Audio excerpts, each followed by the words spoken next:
Hello and welcome all. Today we will check how to repair a mobile charger. Not only repairing, we will reverse engineering it. Reverse engineering it, we will draw the circuit diagram of it and explain what is happening in a mobile charger to get the desired output voltage. This was an old mobile charger that I was used before, and it has got damaged, and I have cleared it. The only problem is that the wire is got damaged and I have replaced the wire. Now we will check what is actually inside a mobile charger. I have drawn the circuit diagram of this mobile charger, this particular mobile charger. Now we will check how a mobile charger is working. For that we have to give an input voltage. Here the input voltage is 230 volt from our socket, and there is a fusible resistor. This fusible resistor is to limit the current going through it.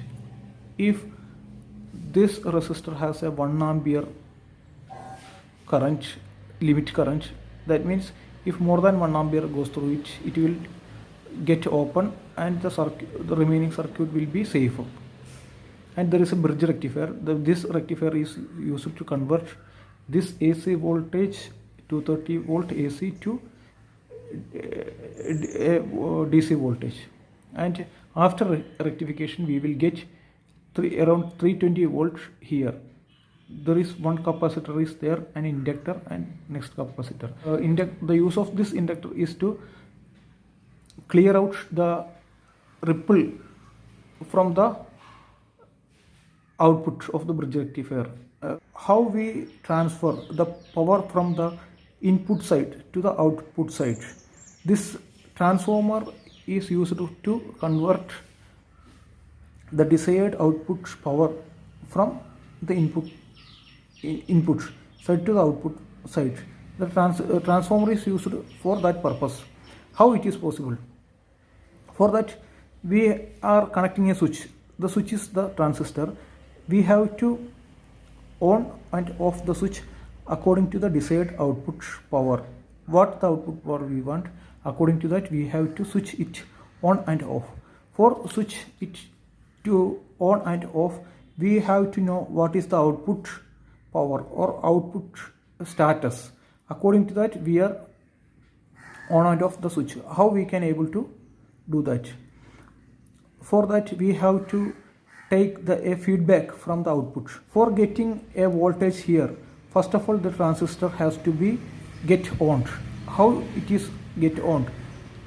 It has to be on. There will be a signal at the base of the transistor. The signal from this point will be available only when this PWIC is on. Turning on the PWM IC, there has to be a voltage. Voltage has to be arrived here, but as there is no power in the capacitor here in the output, it will not be able to on the PWIC, and there will be no signal from the PWM output point. So what we have to do, we have first directly give a positive voltage from this side, and we are giving it through a high value resistors, and when we plug the switch on, a positive voltage appear here. The transistor will get on and energy going to increase like this. Like this means that it is increasing linearly like that, and this energy is stored in the core of the transformer, and when it is switched off, the energy is transferred from when it is on, the polarity will be plus here and minus here. When it is off, the polarity become reverse and minus will be there and plus will be here. And also when it is off, this point become plus. This point become plus means this auxiliary winding is going to deliver power to the capacitor and to the PWIC. And when it gets the enough power, the PWIC will begin to start giving signal to the on-off signal to the transistor base. This on-off signal is based on this feedback. When it reaches 10 volt, this will be according to the turns ratio. If say that it wants 5 volt, the turn ratio will be half of that. If there are 10 windings are here and 10 voltage is appearing here, there will be 5 turns are here and 5 voltage is appearing here. And when 10 voltage appearing, 2 voltages appear here, and the feedback voltage gets 2 volt, and it's on the transistor. On the transistor means this part is off. This secondary auxiliary power will be off, and it begins to flow the current through it. This is a internal circuit of a PWM IC.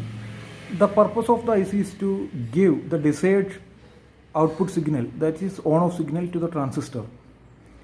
There is a feedback point, a VCC point, a no connection point, a switch point, and a I sense, so a current sense from the primary, and this is the output point.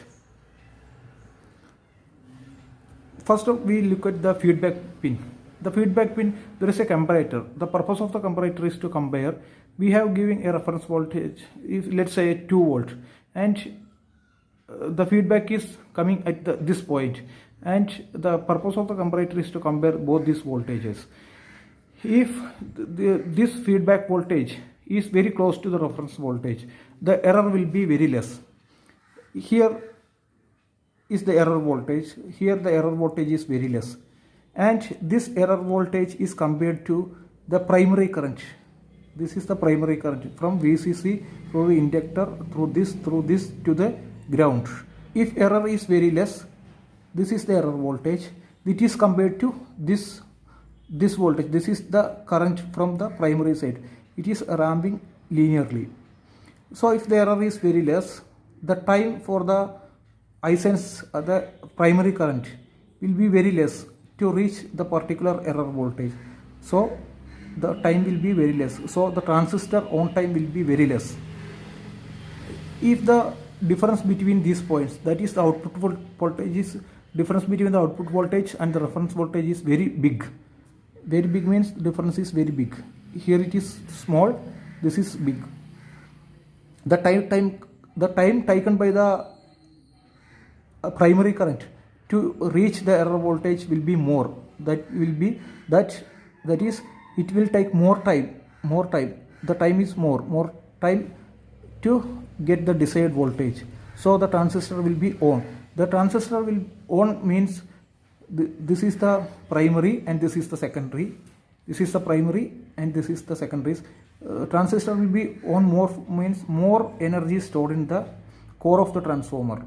As the voltage, if the voltage is less, if the output voltage is very less, the difference of the error voltage is very high.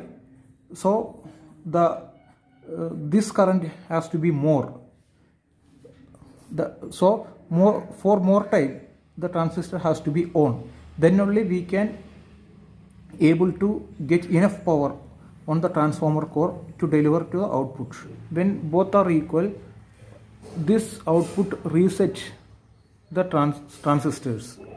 According to the voltage, this reset pin resets that output. That means if both voltage, error voltage and the sense voltage becomes equal, it resets. That means it turns off the transistor. This is turning on the transistor and this reset pin is turning off the transistor. See, this is what is happening inside a PWM IC.